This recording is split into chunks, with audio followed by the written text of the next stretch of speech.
Hello, I'm Bernard Hickey from interest.co.nz and welcome to our regular currencies report here with Dan Bell from HiFX, where it's never a dull moment and another week of exceptional events in the currencies markets. Firstly, the New Zealand dollar, Dan, hitting another record high, just over 85 cents. What went on that day? Yeah, so yesterday we saw the Kiwi dollar make a new high of 85.05. So pretty remarkable. It was really a combination of factors. We had the New Zealand GDP number out yesterday, which was much stronger than expected. It had been delayed twice from the Christchurch earthquake, but it came in much stronger than expected. And that was the final boost, sending the Kiwi from essentially low 84s up to over 85 cents briefly. Previously, we had the US Federal Reserve Chairman Ben Bernanke make comments to Congress that he was perhaps prepared to conduct more monetary policy easing. So suddenly the potential for QE3 was put on the table, clearly making Euro risk assets a lot more favourable.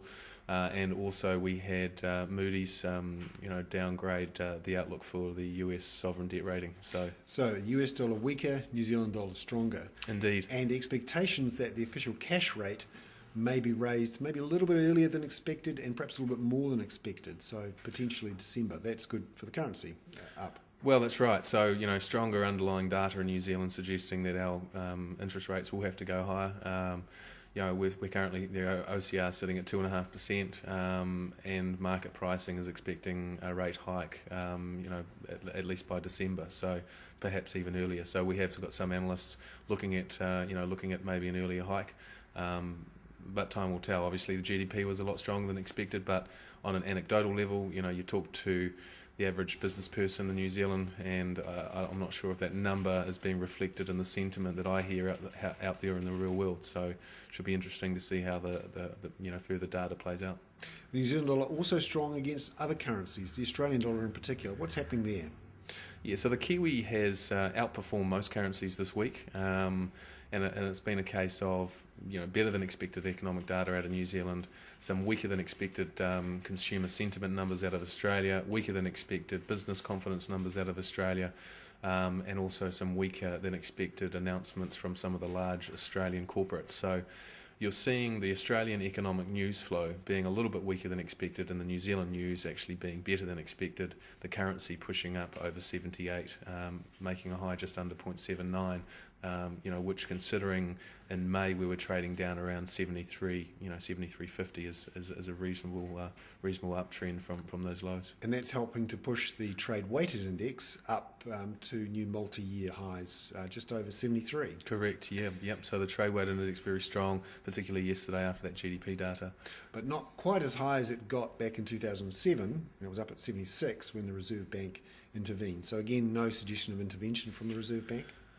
Well, who knows there? I mean, the currency is extremely strong. I mean, against the US dollar, it has to be a concern to the Reserve Bank.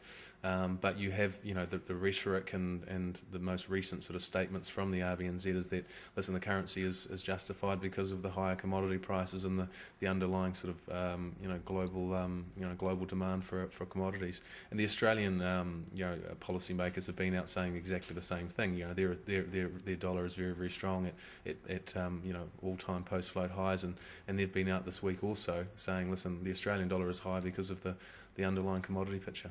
And New Zealand dollar up near record highs against the euro as well, although there's some euro weakness there. What's happening in Europe this week? It's been another big week. It has been a big week for Europe. The Kiwi euro pushed up over 59.5 yesterday, so very, very strong. You've had the European debt crisis back in focus. Earlier in the week, there was concerns that Italy was going to be the next economy to seek some sort of bailout. I think that was a little bit overdone. From last week, we've seen the bond yields in Italy and Spain starting to go up, and I think investors are pricing in more risk around their economies. Investors are also looking at the discussions going on within their government as far as austerity measures and how they're going to spend their taxes going forward. All this with higher bond yields and lower tax receipts. So the dynamic in Italy is a tricky one, like it is in most of the those peripheral European economies. And signs that the Chinese are in there buying some of these bonds as well to keep things under control. That's right. In the most recent auctions that we've seen out of in Spain and Italy, the Chinese were reported as being big buyers of their bonds. So. And they're obviously looking for an alternative to the US dollar. Where this week we heard from Ben Bernanke, as you said earlier, saying maybe QE3, but then a day later he came out and said maybe not. What's the story with Bernanke?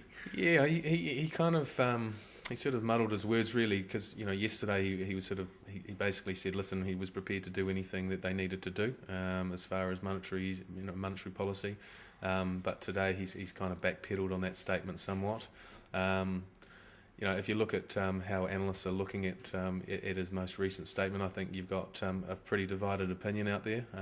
Some still think that the hurdle was quite high for QE3, so we're going to have to see some pretty significant deterioration in their economy for QE3 to be launched. On the other hand, people are saying, well, it wasn't even that bad last year when he launched QE2, so what's stopping him this time? So he's saying, though, that inflation is a little bit higher this time.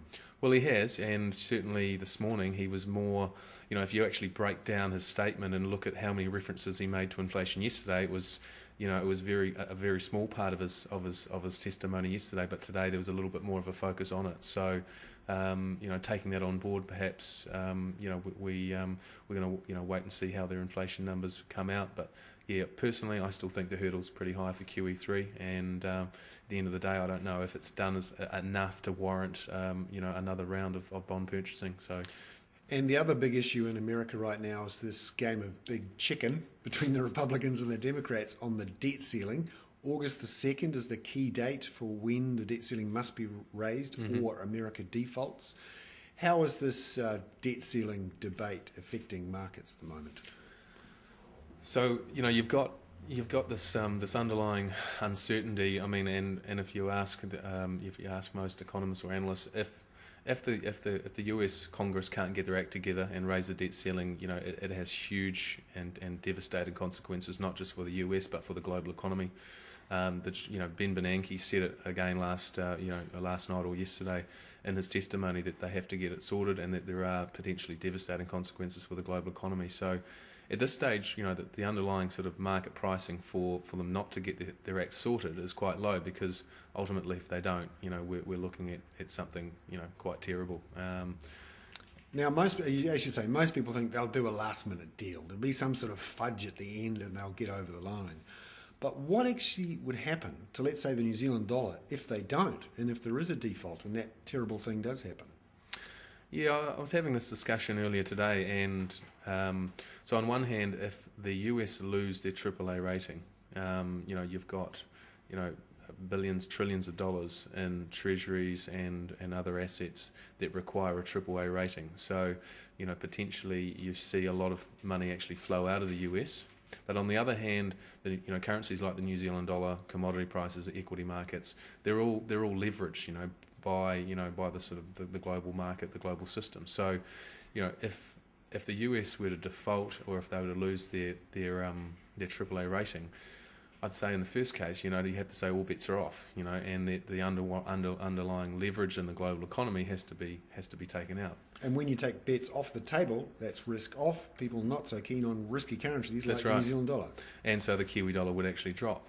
But then you say, well, once the market actually absorbs that news and starts to reflect on it, the money has to go somewhere. And we're sort of talking about maybe more money actually flowing into somewhere like Australia, which has got a AAA rating. So perhaps the New Zealand dollar, gets caught up in a perfect storm where we're associated with the Australian economy.